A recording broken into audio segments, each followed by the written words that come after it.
इसका सही जवाब है ऑप्शन बी, ब्रिटिश इंडिया के स्थान पर आधुनिक भारत की परिभाषा। आईपीसी की धारा 15 के इतिहास से हमें क्या सीखने को मिलता है?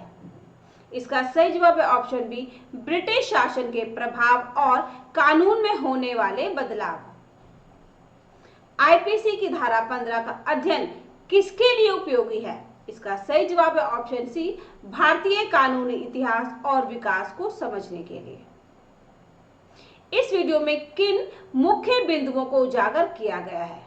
इसका सही जवाब है ऑप्शन सी, आईपीसी की धारा 15 का इतिहास, निरसन और प्रभाव। आईपीसी की धारा 15 का इतिहास हमें समझने में मदद करता है कि कैसे भारत के कानूनी ढांचे में समय समय पर परिवर्तन और सुधार होते रहे।